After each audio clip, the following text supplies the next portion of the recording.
So a bit of a special for you guys today. Some of you will think it's a dream to live out in rural Thailand, this kind of lifestyle. Some of you are planning to retire out in rural Thailand. Some of you would think it's an absolute nightmare to retire out in rural Thailand. There's just not enough going on for you, not your scene. I completely understand. But I try and show on this channel a range of options for people, and I've shown some Airbnb ideas in the past, farms for sale. But today is a really special one. We're going to be going visiting my friend Tony, and he actually has a turkey farm out here, but it's not just any old farm. It is a purpose-built complex that he's put together, and it's up for sale on the market. And I'm definitely excited to see it. So grab yourself a nice beverage, a coffee, sit back, chill out, relax, and I'm going to show you what life is like in Thailand on a turkey farm. So just a reminder, guys, if you enjoy the content that we produce on this channel and you're in the market for a VPN, make sure you do use my link. It's probably one of the best deals you're going to get on a VPN on the internet. Perhaps you're not in the market for it right now, and later you can come back, the link will still be there. Surfshark VPN is going to protect your privacy online, but it also has a number of useful applications and features that you might not know about. For example, you can use the VPN to access restricted sites that usually you wouldn't be able to get access to. Simply change your location in the top right hand corner and you can get access to multiple different sites that otherwise may be blocked. If you're tired of ads popping up all over your browser, use Surfshark's ad blocker, which is not only going to block the ads, but also block any trackers that may be tracking your activity online. Additionally, you may be connecting to a Wi-Fi that you've not connected to before in a public area. Surfshark VPN can help you identify if that Wi-Fi is being compromised and is therefore dangerous. A VPN is really about making your activity online invisible. And what is useful about Surfshark is that you can use it across all of your devices. So I personally use a Mac and my iPhone, and I protect both with the same VPN. When you're shopping for flights, hotels, and accommodation, you also want to make sure that you're not being subject to price discrimination. You can use Surfshark VPN by changing your location in the top right-hand corner and check that you're not being discriminated against based on the location that you're searching from. Check out my link, www.surfshark.com/nakedguru, and that's going to get you 4 months extra free, and it's a money-back guarantee, so if it doesn't work out for you, you can get your money back. So I don't know what this bird's trying to do here. It's trying to fly into my window.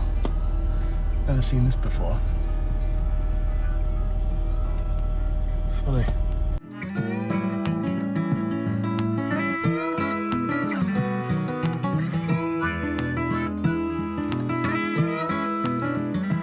And so I've just arrived here. My mate Tony is going to show us around his turkey farm. I can tell you it's really beautifully kept. It's a real beautiful area. He has a huge long driveway here as you come on in, and you have the water here, which I'm sure he's going to tell us a little bit more about. And you can see some turkeys there in the distance. This is a much bigger operation than what we have on our farm. There was nothing here before, it was just flat land. I'll show you some photos. Oh yeah? There was nothing. Wasteland. And did you do turkeys before in Australia, or no? It's just something in Thailand. In America, and I just love eating turkey there. And we went to Yassatong once, and we picked up some turkeys there, and that's how it started. So these never really come out, but it's just been a bit too cold at night. Yeah, it's freezing at night, isn't it? That's why our grass stopped growing. Yeah. We've never had this trouble before. So these are the young ones. The young poults. These, do you have the heat lamps on at night then? I haven't been. I'm trying to get them conditioned to go outside. So yeah, so you don't want to give them too much warmth. See, if I close this up around 4 o'clock, it actually gets really warm and it stays warm. These are not your Thai style turkeys, are they? I've got two types. I've got the slate grey ones. Yep. Yeah, they look similar to ours, apart from these are the light colour. Ours are all black and brown. So Tony says as they get older, he tries to keep it to 10 or 12 in these spaces because they get a bit bigger. All right. Sit the process down there, and then go for a cold bath there, and then more processing, then into a cold bath to cool them down. It's like an ice bath. Yeah. Yeah. Okay. Ice bath in there. And go through to the next room. And what's this machinery here, Tony? Take feathers off. Oh, it defeathers them, right? So as you're actually selling this place at the moment, a potential buyer of this place would want to take on the turkey business. Would you think it's something you'd have to have experience in doing? Or it's, I had none. you had no experience. That's the first time I've ever seen a feather processing or taking the feather off. I've never seen one of those before. And then you said you're coming through here into the processing room. Get it out, goes on the hanger to dry, Okay. and get the remaining feathers left off. Are you selling at the moment, or? We just finished. I made a mistake by selling to a wholesaler live. Oh, really? Bad mistake. Yeah. It cost myself a lot of money. Instead of selling the frozen, already processed turkeys, you were selling live turkeys to a wholesaler. That's what it was, 600 kilo.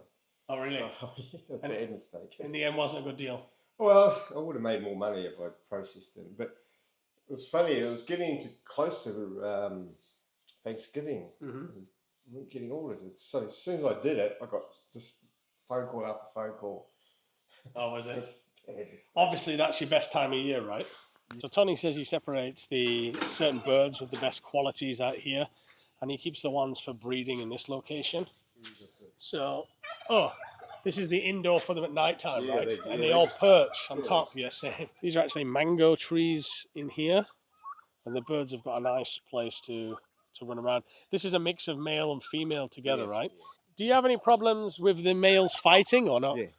They're always fighting. Yeah, one died in here the other day. I think it was for fighting. Yeah, same with mine. Yeah, a young male. They can be really brutal, yeah. But they've got a really nice area here to run around in, and they've got an indoor-outdoor space. You see how high these fences are. They do still get out. They're surprisingly good escape artists, turkeys.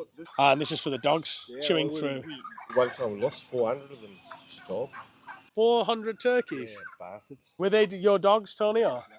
No. Somebody else's dogs come in and had 400 turkeys, guys. That is a buffet. So some other rooms here.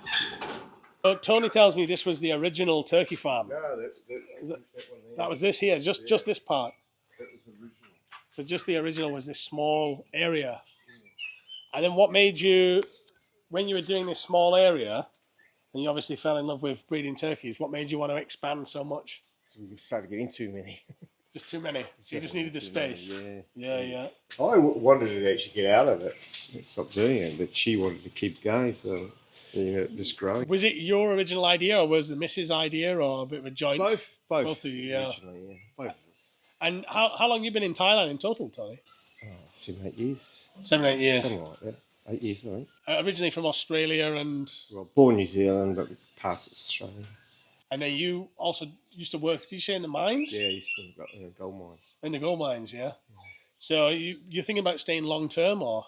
Yeah, I don't want to go back. But you're fancying the beach now? Yeah. I want to stop working. Stop working. We don't have any kids or anything like that to help us. Tony's ready to retire. Well, I came here to retire. So he said he came here to retire. And Tony, how many rye is it here, this whole plot? This is 3.5. 3.5 rye. 3.5 rye. This one, and then we've got 5 rye next door, which I'll take care of and show you. So they're getting progressively older, the turkeys. These are not ready yet. No, they're fattening them up. These are slightly older than the teenager ones. I know how much I spend on turkey food every month, and I've only got 10 turkeys. So is it expensive to feed all them, or do you have any special? I'll tell you what, we feed them off camera. All right, okay. So in terms of, I don't know much about eating turkeys because we just kind of bred them for fun. Is it the males or the females that you get more meat from? Getting more meat from the males. From the males? Yeah, the female ones, their breasts will weigh about between 400 and 600 grams. So it's enough for 2 people. Yeah. It's beautiful eating. So, and do you end up getting more for the males because they're bigger, right? I sell them all the same price. All the same price. All the same price. And usually, are you selling throughout the year, or is it kind of key periods that you sell? I know, like the Thanksgiving, obviously. Yeah, well, Thanksgiving and Christmas, obviously, but yeah, I do sell all through the year. All through the year, yeah. Did any supermarkets ever take any interest in this? I haven't done yet. I haven't pushed it. You haven't pushed it, yeah. Have you done this like bit by bit and expanded, or did you have like a floor map and a blueprint and you just did it on? It just got bigger and bigger. It's got bigger and bigger. Just like bringing the builders, we need another area here. Well, I am an ex-builder, so really? I know what I'm doing. Yeah, so you know what you're doing. So you'll recognise our turkeys from the vlog. It's that one in particular. We haven't eaten any of ours yet, but we've never eaten any of them. But we fatten them up. But we're gonna have to get on it. How much you sell? We don't sell them yet. We've just been breeding them and breeding them. It's getting more and more and more. I'm gonna end up like you with a giant turkey farm soon. Yeah, see, that's the big room that those ones up there will be coming down into. Right. Is this the same breed here? Yeah, it's that one. That's the females. Yeah, the females are sitting on the edge. I shouldn't really get rid of that one. I will say as well, these turkeys have got a lot of like open space to run around in. This place is much bigger than our farm, as you've seen on the vlog. I guess that helps with the health of the turkey as well. And it's not kind of locked up in a small environment like you see a lot of commercial chickens and things like that. When I got grass, I cut grass with the lawnmower, and they love it. Oh, they eat it? Oh yeah. Oh yeah. Gobble it up. So an example like one fat white one. Well, these are only probably would be in Bart.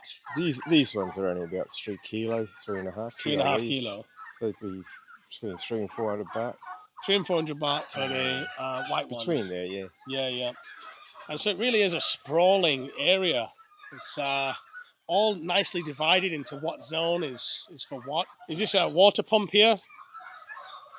No, it's just water coming off. Oh, it's a rain collector, yeah? Because of solar, water comes down from there.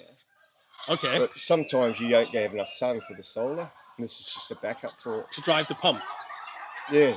Yeah. So this is just a backup for the solar. And does it work? You find it quite efficient? We use it probably only about 3 or 4 times a year. Yeah. But you need it. Yeah. You need that backup.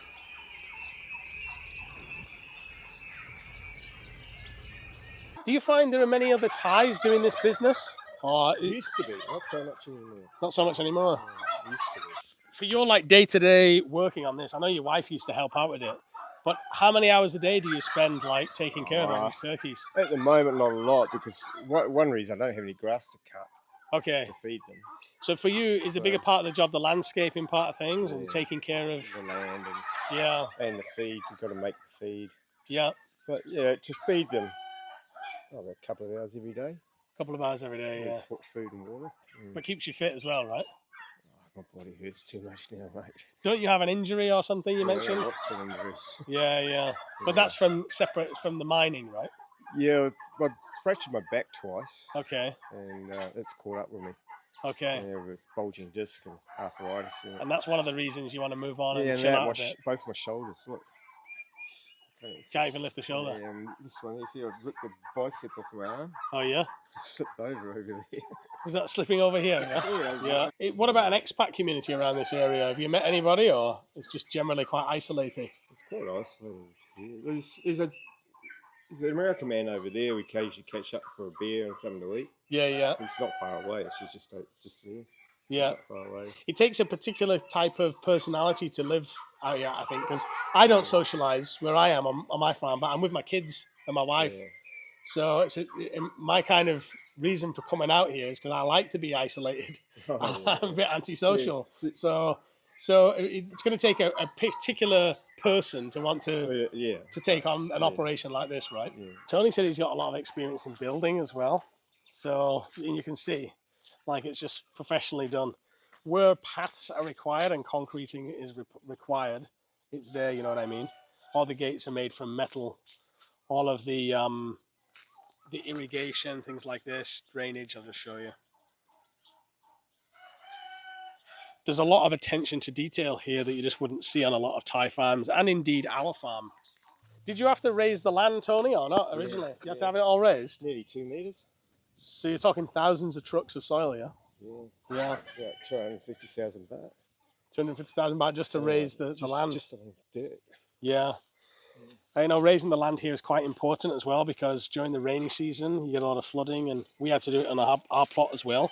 It's kind of where you start when you're doing a build in Thailand. Raise the land up first, usually using like a mountain soil, and you've got to leave it around a year to settle as well. I didn't. Did you not? No. You just build straight on. Tony said you just built straight on. No, I had to build it. You get your foundations below your fill. So Tony says he just built straight on it straight away. Yeah, but I went down about 2 metres. Oh, really? Yeah, these. Yeah. These are compost bins. Okay, so this is your compost bins here. Did you ever think about having like Thai staff here to run the place? We did have it. Not very lovable, mate. Oh, really? So just you had problems then? Yeah, they just work when they want to work. Yeah. Yeah, I mean, if you could find decent staff, would you, if you were coming into this new and you could find a couple of decent workers, would you advise having help? Oh yeah. Definitely. Yeah. Yeah, definitely. You seem to be doing it on your own now. Yeah. So. Well, at the moment, it's quite easy to look after because the growing's so slow. Yeah. Because it's cold. Yeah. So but once it starts growing, that's when you got to get people to come and help you.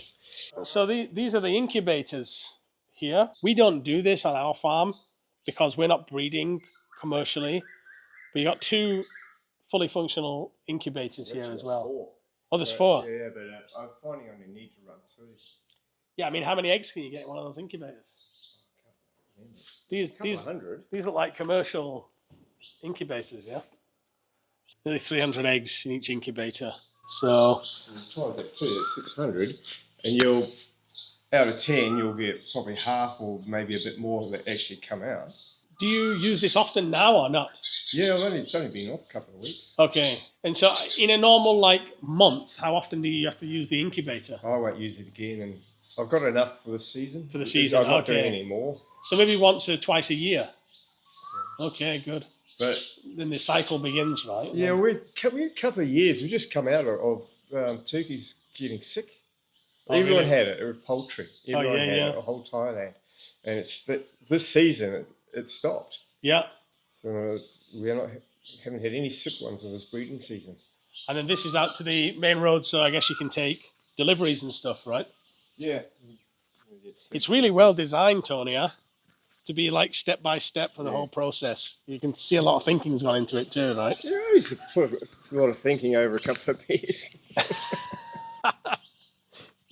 Tony says a lot of thinking over a couple of beers. That's the way things are done in Thailand. Here to the side is the Neighbours land. Do you get on with the neighbours? Like, are they friendly or? Don't really see them. Don't you see them? No. You never had problems with land boundaries and things like that? Oh, we did have. It got sorted out. Got sorted out. And this land here, is it Chinook or it has Chinook, right? Yeah, the red stamp. Do you think there's nothing that you might miss about rural Thailand? You've got to, when you're getting older and you've got problems with your body, you just got to be realistic. Yeah. And we got the Thais here collecting some fruit. What do you cap? Arai cap? Any arai? Polymer arai? They're getting some fruits there. Ingenious. So as Tony says, this one's a bit of an operation. If it was me in particular, I'd probably get some help in with something like this. Even my limited operation, it takes quite a bit of our time, Damo and I. An operation like this is going to require a helping hand, I think, unless you're a really hands-on person that just wants to get stuck in doing this. Although I also will say that a lot of the hard graft, the building, the planning, a lot of that has been done already. Oh, so this is where you live, right? This is your area. You got an outdoor kitchen here. Outdoor kitchen with a big barbecue as well. Are you cooking something there? No. Yeah. Where? There. Your pan's on. I've done that so many times in my kitchen. And so his living space here, you can see there's a large TV there in the background. You'll see there's a sofa there. And so he's spending a lot of time outdoors. This is quite normal in rural Thailand. There's another couple of rooms here to the side, water pump. You got an outdoor toilet here, washing area, washing facility, and then the solar pump area. So this here is water filtration system. This is something we've not done on our farm yet. He's solar pumping the water from the ground and then filtering it here on site. And he's got 150 litres, 200 litre tank there of nice fresh drinking water. All right, so you got a spare room here with air conditioning. It's quite cool in here, isn't it? Very cool. Oh, it's when you see aircon, look, see if it's on. It's not. You've got the toilet shower in here, I right? haven't been in here for a long time. Wow, yeah, it's very cool in. It's very cool in here. Isn't it? Yeah. You think the aircon's on, wouldn't you? Yeah. So you got the spare room and the guest room there as well. As I said, Tony's just living right in that area, spending a lot of time outdoors. His kitchen's outside, like our kitchen is outdoors as well. Seems quite popular. The only problem with that one is what we found in our kitchen is you got to keep it clean when it's outdoors. We have an outdoor kitchen too. Yeah. So the hardest thing is keeping it.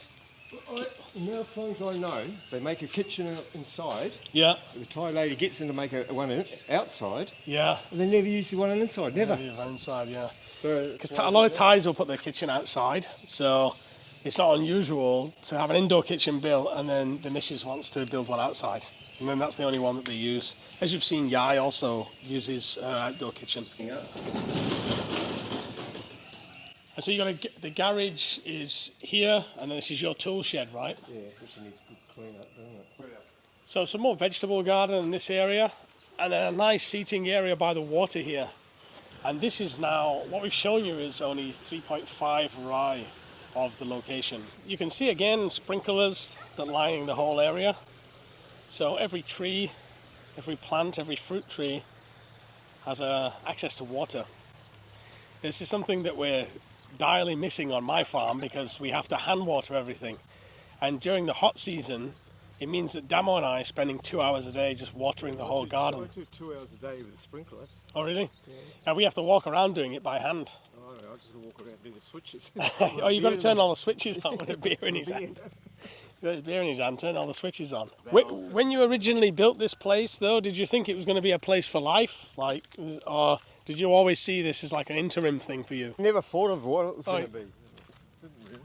Oh, you just thought you'd crack on? Yeah, just crack on, but... This is your missus' shop here, is it? This is Ryan Shalloway. Buddy cab.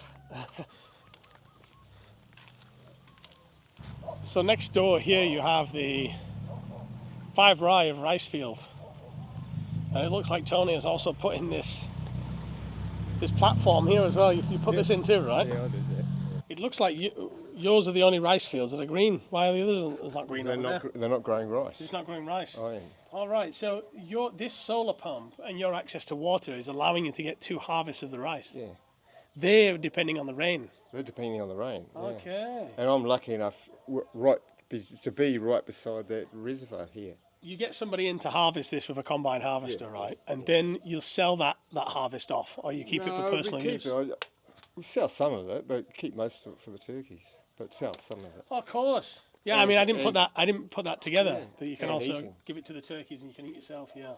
I'd never considered before why the Thais only do it the once a year, and of course, access to water is going to be the key point. So, if they can't pump water into the rice fields, obviously they can't grow rice. Tony says a lot more Thai people are doing this now, pumping the water into the rice field in order to grow the rice. All right, so this is the solar pumping from the water over there here into the rice field. So Tony mentioned because the weather's been so cold, it's a little bit slower to grow at this time. So this is the 5 rai of rice field next to the turkey farm. So it's been nice of Tony to let me have a little walk around the place and show me around. Now he's going to come and let us know a little bit about the price and what he's selling it for. It's a little bit tricky because he's going to put the turkey farm up for sale and the rice fields up for sale separately, and maybe somebody's not interested in the turkey farm, somebody's not interested in the rice fields. But what he was saying about the rice fields is it's got access to power, and it would be quite a decent location to build a house as well near there. So it's the land is kind of set up for that. So we were talking earlier about your initial investment in this place. You've invested quite a lot of time, effort, and money in the place, right? Yeah. So obviously, if somebody was to come and try and set this up themselves, if they wanted an operating business with turkeys and stuff, it's going to take them at least a year, maybe 2 years to build something like this, right? I'm going to listen to what actually has cost me.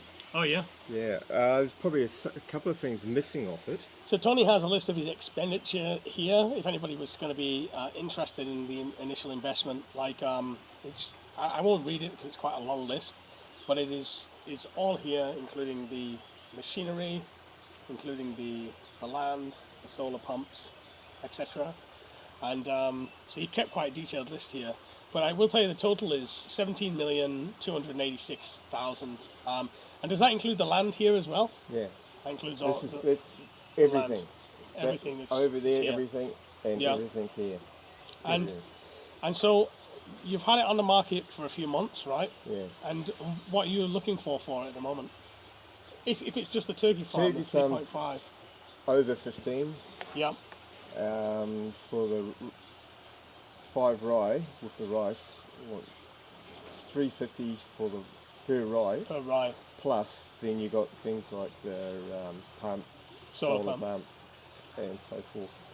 Yeah, and you said there's also an operating company that's included in this, Yes, right? yeah. So it's a DBD registered company which is set up to sell turkeys. Yeah. Yeah, and we won't go into the details of the business, but at the moment it's profitable to sell the turkeys based on what you're doing, right? Yeah. Your setup. It's a profitable business. Profitable, yeah. Yeah. All right, that's it then. Unless you want to add anything else. You're pretty much covering it. Thanks for taking me around, Tony. I appreciate it. Thank you for coming out. And I do want to say as well, out of anywhere that I've looked at in terms of farms, this is the most well-maintained place that I've ever seen. In terms of the grass, the sprinkler system, as you can see here from the drone, Tony and I were commenting that it's the only green area across the whole vast expanse of brown. And that's because it's properly watered and taken care of and maintained.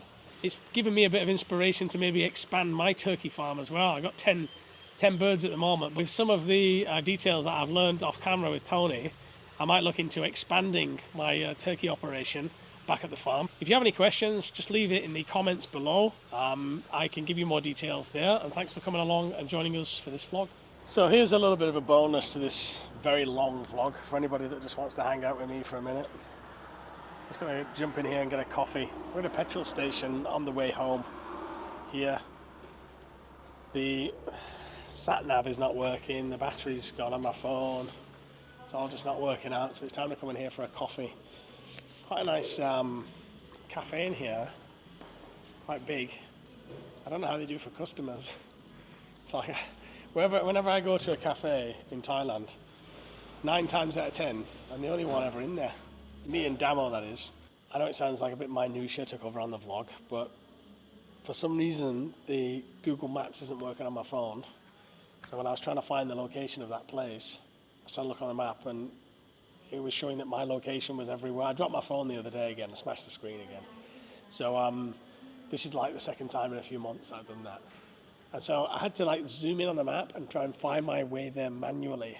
And now my way back, trying to find my way home, I'm zooming in on the map, trying to find my way home, and the battery's gone.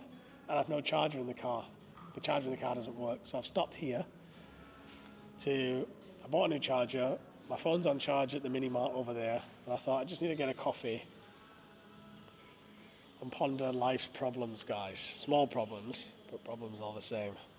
Onto like locations of properties and farms around here. There's quite a lot of stuff available, and not everything is like hugely built up like Tony's place there. He's really spent a lot of time building that place and getting it looking good. A lot of it's just flat land available, you know, and doesn't really make much good YouTube content for me to show you flat land. Like, here's a field here, here's a field there. It's just not very good to look at, even on the drone.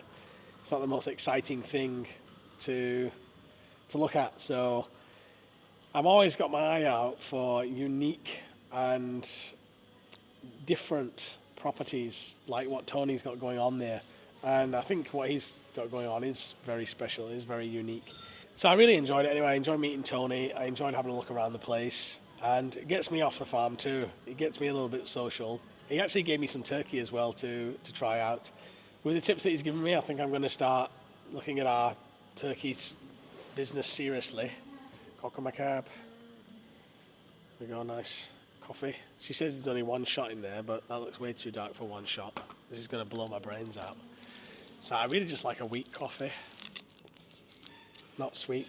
I hope you have enjoyed it. It's been a bit of fun. If you'd like to see more content like this, just let me know. Let me know what you prefer. I never really know. Having 2 YouTube channels, I do such a breadth of different stuff that you can't just go off the views. Like, you can't judge a video by its views. Oh, it's got loads of views, so therefore it's a good video. You can't do that on YouTube, because it can have a lot of views because it's a very clicky title, but it can have no likes, like very few likes, very little engagement. So generally I have to go to the comments to read from you guys. What do you like to see? Would you like to see more properties like this in rural Thailand? Would you be interested in seeing fields Do you prefer when I talk about other things, you know, other than like land and property? Let me know. It helps me with the direction of the channels. It just crossed my mind as well. Are there many places in the world where you would just leave your iPhone in a shop somewhere charging? I don't know. I guess there are some places. I don't know. In a major city, would you do that? I'm not sure. It might be just some person that you just met. But yeah, with Thais, I trust Thais. There's just nothing's gonna happen to the phone. It's just here. So get that so I can go and pay for the coffee. I've also got Damore coffee to take home with me. I don't want to go home empty-handed, guys. Clock on my cab. We've also got a big bridge here. I mean, I don't know how these guys survive, to be honest. There's nobody here. And it's a petrol station in the middle of nowhere. Like literally, like no, there's just nowhere. Got a noodle place here. And you've got this giant bridge. And a big body of water. Let's go have a look. It really is in just, there's no, look at this. There's nothing here. And they built a big reservoir over there. And there's a house.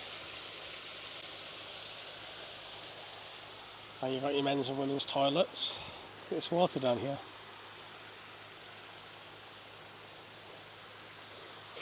Maybe the owner's house over there. With a barn that they built. Beautiful cafe. A lot of money spent on it, for sure. You find that in Thailand. There's a lot of cafes where a lot of money has been spent, but then there's very little custom, unfortunately. We see that a lot around our place as well. But yeah, always a surprise. I have no idea where I am, by the way. I just chose a road and drove on it. I had no battery on the phone, so I have no idea where I am. I couldn't tell you. But if you ever see a vintage mug, stop him because the coffee's great. Take care, guys.